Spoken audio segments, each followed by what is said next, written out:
Hello students, आज आप सामने ये तस्वीर देख रहे हैं। यह तस्वीर 1955 में बाडुंग में हुए अफ्रो एशियन सम्मेलन की है।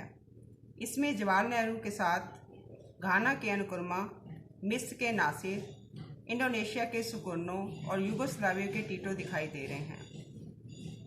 ये सब गुट निरपेक्षता नीति के संस्थापक हैं, जिन्होंने गुट निरपेक्षता की नीति का पालन किया और आपस में एक दूसरे के देशों को सहयोग देने का वायदा किया।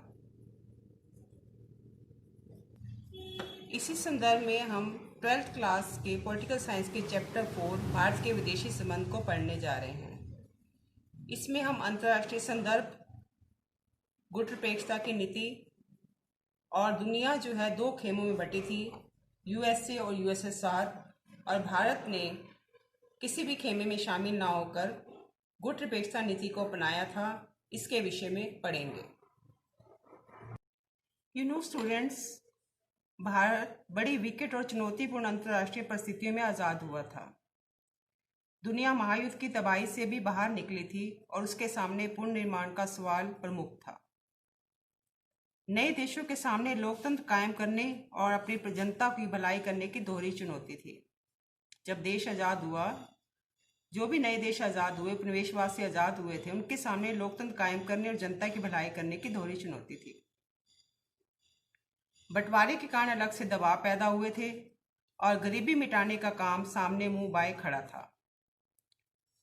एक राष्ट्र के रूप में भारत का जन्म विश्व युद्ध की पृष्ठभूमि में हुआ था। ऐसे में भारत ने अपने विदेश नीति में अन्य सभी देशों की संप्रभुता का सम्मान करने और शांति कायम करके अपनी सुरक्षा सुनिश्चित करने का लक्ष्य सामने रखा। इस लक्ष्य की प्रतिध्वनि संविधान के नीति निर्देशक सिद्धांतों में भी सुनाई देती है।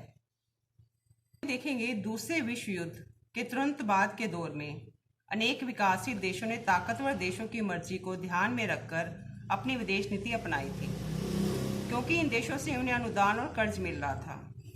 इस वजह से दुनिया के विभिन्न देश दो खेमों में बंट गए थे।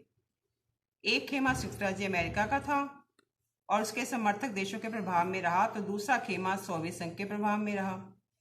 आपने इसके बारे में समकालीन विश्व राजनीति नामक किताब में पढ़ा था और उसमें जो गुट निरपेक्ष आंदोलन के बारे में भी पढ़ा था।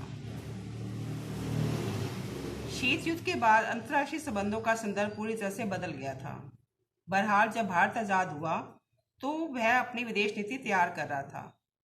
तब शीत युद्ध शुरू ही हुआ था और दुनिया बड़ी तेजी से दो खेमों में बढ़ती जा रही थी। एक खेमा संयुक्त राज्य अमेरिका और दूसरा खेमा सोवियत संघ का। ऐसे में भारत ने गुट निरपेक्षता की नीति अपनाई। वो किसी भी खेमे में शामिल नहीं हुआ। भारतीय राष्ट्रीय आंदोलन अपने आप में कोई स्वतंत्र घटना नहीं है। पूरी दुनिया में उपनिवेश और साम्राज्यवाद के विरुद्ध संघर्ष चल रहे थे और भारतीय राष्ट्रीय आंदोलन भी विश्वव्यापी संघर्ष का एक हिस्सा ही थे। इस आंदोलन का असर एशिया और अफ्रीका के मुक्ति आंदोलनों पर हुआ। आज़ादी मिलने से पहले भी भारत के राष्ट्रवादी नेता दुनिया अन्य उपनिवेशों से मुक्ति संग्राम चला रहे नेताओं के संपर्क में थे। ये सभी नेता उपनिवेशवाद और साम्राज्यवाद के विरुद्ध एक साझी लड़ाई लड़ रहे थे।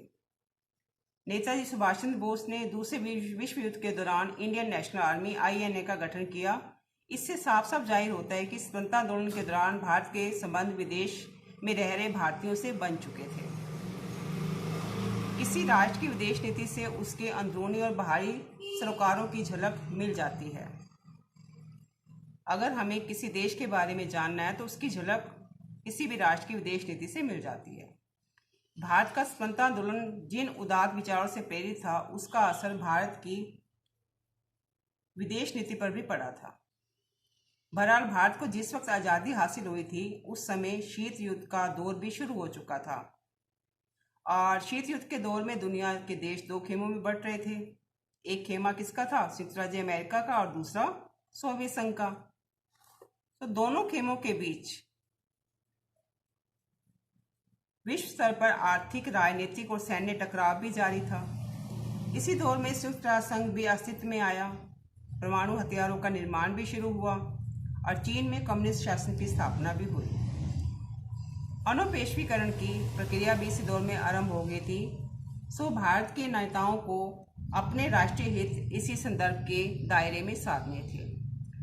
तो इस प्रकार हमें पता चलता है कि भारत ने किसी भी खेमे में शामिल ना होकर गुटनिरपेक्षता की नीति को अपनाया।